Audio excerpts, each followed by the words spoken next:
Donald Trump's campaign had its fair share of staff shakeups before the election.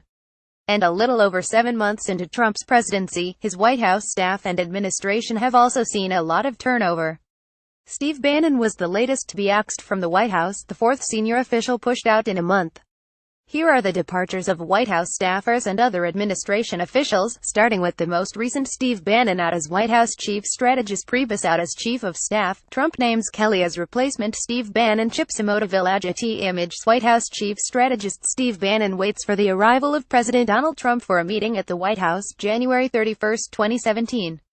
Role: chief strategist and senior counselor, hired November 13, 2016, officially started January 20, 2017, fired August 18, 2017, 211 days in his tenure after working as the CEO of the Trump campaign since August 2016. Bannon was appointed to a role in the White House.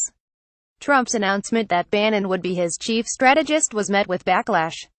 Critics opposed Bannon's purported nationalist views and former position as executive chairman of the website Breitbart News, which published articles that promoted the so-called alt-right movement. Bannon's firing came as a result of Trump's increasing frustration with Bannon, according to one senior White House official. A source close to Bannon told ABC News that he resigned with an effective date of August 14. What he's doing now: Bannon has returned to Breitbart News.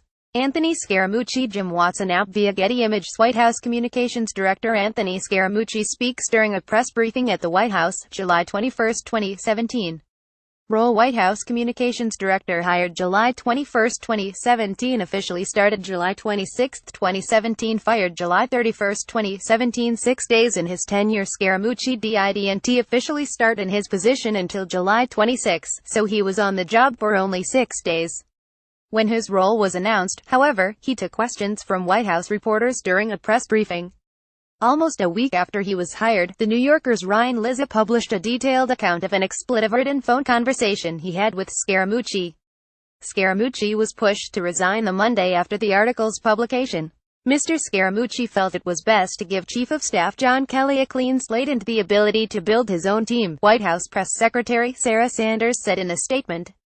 The president certainly felt that Anthony's comments were inappropriate for a person in that position, and he didn't want to burden Jen.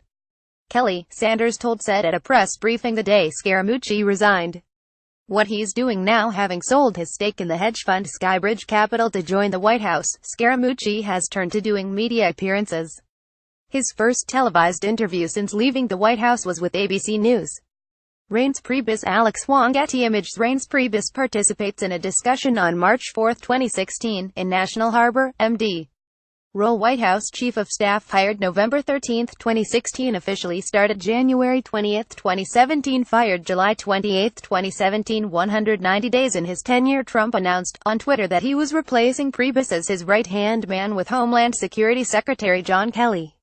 According to senior White House officials, Trump told Priebus he wanted to make a change 2 weeks before he was fired. What he's doing now, despite being out of the White House, Priebus told Fox News he's going to be Team Trump all the time. He'll always be out there trying to help the president advance his goals, support him as a friend too, Priebus said. Sean Spicer. Pablo Martinez Monsiváis. White House Press Secretary Sean Spicer speaks to members of the media at the White House, July 17, 2017. Role: White House Press Secretary, hired December 22, 2016, officially started January 20, 2017, resigned July 21, 2017, 183 days in his tenure. Spicer officially took on the role the day Trump was sworn in as president. But Spicer was named incoming press secretary on December 22, 2016, during the presidential transition.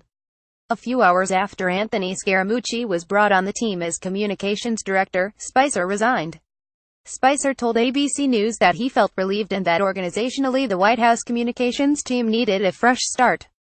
Though he's no longer the press secretary, Spicer is still assisting the communications office. What he's doing now after he resigned, Spicer declined to comment on his next steps or formal plans to ABC News, saying only that he would be spending a lot of time with his family. There were rumors that Spicer would join Dancing with the Stars or Saturday Night Live, on which he was famously parodied by Melissa McCarthy. Mike Dubke. The Washington Post via Getty Images. Mike Dubke, White House Communications Director, listens during a press conference, April 20, 2017. Role: White House Communications Director hired March 6, 2017, resigned May 18, 2017, 74 days in his tenure according to Axios. Dubke left on good terms, but during his time in the White House he didn't gel with those who had been with Trump since the campaign. After he resigned, Dubke offered to stay on until the end of Trump's first foreign trip and until a transition is concluded, then Chief of Staff Priebus said. Dubke's last day was June 2, 2017.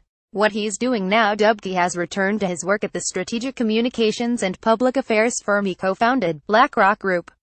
James Comey. Andrew Hornacap. Former FBI Director James Comey speaks on Capitol Hill.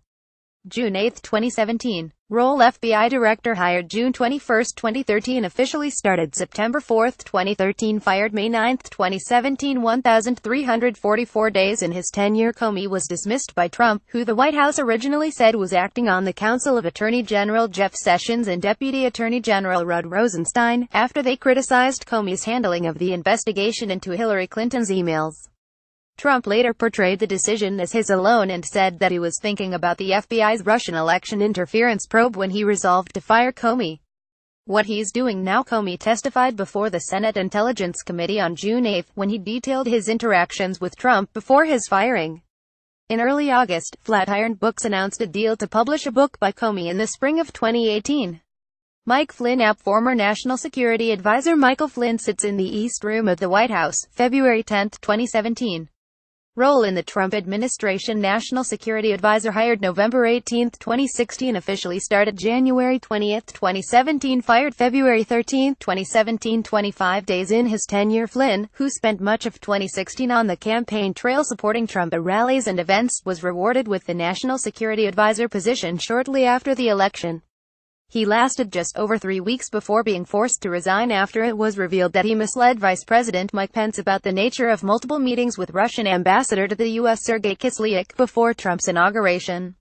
What he's doing now: Flynn and his business ties to Turkey have been part of Special Counsel Robert Mueller's investigation into Russia's interference in the 2016 election and possible connections to the Trump campaign. Sally Yates. Aaron P. Bernstein. Reuters. Former Acting Attorney General Sally Yates testifies about potential Russian interference in the presidential election before the Senate Judiciary Committee on Capitol Hill, May 8, 2017.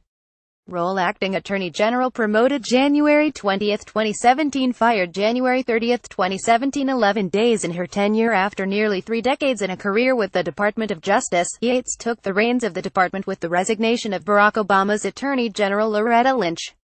Yates was fired for instructing DOJ lawyers not to defend Trump's January 27 executive order barring immigration from 7 predominantly Muslim countries.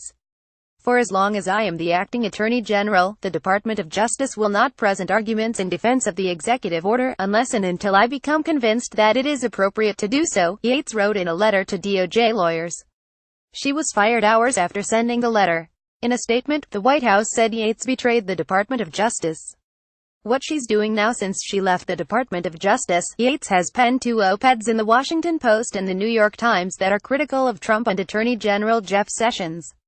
Other notable departures: George Safakis, Director, Office of Public Liaison; Ezra Cohen Watnick, Senior Director, for Intelligence Programs, National Security Council; Michael Short, Senior Press Assistant; Walter Shaub, Director, Office of Government Ethics; Vivek Murthy, Surgeon General; Angela Reed, Chief Usher, White House; Katie Walsh, Deputy Chief of Staff; Preet Bharara, U.S. Attorney, Southern District of New York; ABC News; John Parkinson, Justin Fischel, Catherine Falders, John Santucci and Alexander Malin contributed to this report.